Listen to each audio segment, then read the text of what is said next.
Vous êtes-vous déjà senti attiré par une terre où les rythmes s'élèvent avec le soleil et où la brise de l'Atlantique transporte l'esprit des royaumes anciens?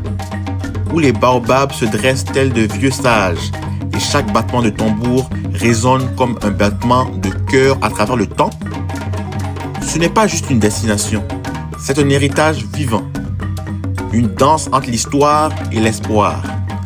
Voici le Sénégal, Nangadef. Bienvenue à la pointe occidentale de l'Afrique, où les histoires se chantent et l'âme s'exprime haut et fort. Je m'appelle Milo, votre compagnon de voyage, prêt à explorer, apprendre et ressentir chaque pulsion de l'esprit sénégalais avec vous. Restez avec moi, car d'ici la fin de ce voyage, vous pourriez découvrir une partie de vous-même que vous ne soupçonniez pas. Bien avant la colonisation, le Sénégal était une terre d'empire puissant. L'empire du Ghana, le royaume du Jolof, les peuples Sérères et Wolof. Les marchands traversaient jadis le Sahel, transportant sel, or et sagesse. Et sur la côte, l'île de Gorée est devenue une porte tragique de la traite transatlantique. Mais le Sénégal n'est pas qu'un souvenir de douleur. C'est une histoire de résistance. En 1960, il gagne son indépendance de la France, sous la direction visionnaire de Léopold Sédar Senghor, poète, philosophe et premier président du pays. Aujourd'hui, l'identité sénégalaise est tissée de foi, de famille et de liberté, alliant fièrement islam, tradition et démocratie. Nous commençons à Dakar, une ville qui ne dort pas, elle chante. Des fresques murales de Médina aux vagues qui s'écrasent à les Almadies. Dakar est un mouvement. Au monument de la Renaissance africaine, une statue en bronze géante pointe vers l'avenir. Au marché Sandaga, on trouve de tout. Bijoux artisanaux, mangues fraîches, musique mbalax. Et chaque coucher de soleil sur la corniche ouest transforme l'océan en poésie. À Dakar, la tradition rencontre demain. Et le cœur du Sénégal bat fort. À quelques minutes en ferry de Dakar se trouve l'île de Gorée. Des maisons pastel et des bougainvilliers bordent les rues pavées. Mais derrière cette beauté se cache la douleur. La maison des esclaves, avec sa porte du non-retour, est un témoin silencieux des siècles de souffrance. Mais Gorée est aussi un lieu de guérison. Aujourd'hui, elle accueille artistes, poètes et pèlerins du monde entier. Elle nous rappelle que se souvenir, c'est résister. Et résister, c'est se relever. Plus au nord, nous arrivons à Saint-Louis, ancienne capitale de l'Afrique occidentale française. Traverser le pont fait d'herbe vers une ville aux façades coloniales et aux cafés de jazz.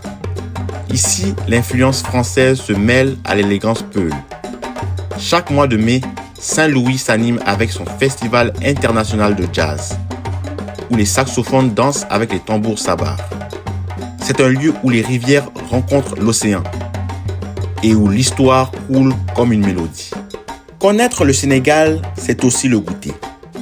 Dans chaque foyer mijote le tchéboujen, autrement dit le tchèp, plat national à base de riz, poissons et légumes nés à Saint-Louis. Goûtez au poulet yassa, mariné au citron et aux oignons caramélisés. Ou siroter un bissap, boisson à l'hibiscus qui rafraîchit la chaleur et adoucit les conversations. Au Sénégal, la nourriture, c'est la famille. Et les repas se partagent dans un seul grand plat. Avant de continuer à flâner le long des rivages de ce magnifique pays, voici un petit quiz pour vous.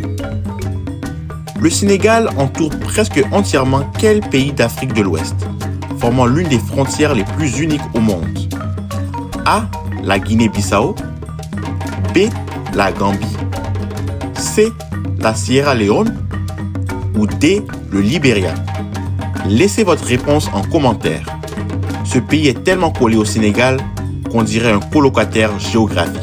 Nous glissons à présent dans la delta du Sine Saloum, où les mangroves entourent des îles salines et où les pêcheurs voguent en pirogue sur des eaux miroirs. Ici, les sérères vivent en harmonie avec la nature, récoltant des huîtres et honorant les esprits dans les forêts sacrées. Non loin, le lac Rose scintille sous le soleil, teinté de rose par les algues et le sel. C'est un lieu sacré et irréel, où l'horizon rougit et l'eau murmure en rose. Plus tôt, nous avions demandé quel pays d'Afrique de l'Ouest est presque entièrement entouré par le Sénégal. Si vous avez répondu B, la Gambie, bravo! La Gambie est un pays long et étroit qui suit le cours du fleuve Gambie, presque entièrement enlacé par le Sénégal, à l'exception d'une petite façade atlantique. C'est comme si les deux nations étaient de vieux amis avec la Gambie nichée contre le flanc sénégalais. La géographie n'a jamais été aussi intime. Alors vous vous demandez sûrement, pourquoi le Sénégal? Parce qu'il ne s'agit pas seulement des paysages, mais de langage de l'âme. C'est là où l'on salue avec teranga l'esprit de l'hospitalité. Là où l'histoire murmure, mais où l'espoir chante plus fort. Des poussières rouges de la savane aux vagues bleues de l'Atlantique. Le Sénégal vous invite à ralentir, écouter, ressentir. Car en marchant sur ces chemins, vous repartez avec un rythme dans le cœur. Et si vous êtes prêt à vivre le Sénégal vous-même, consultez la description pour réserver le voyage idéal. Ba Benen Yon. À la prochaine sur Le Monde Voyageur.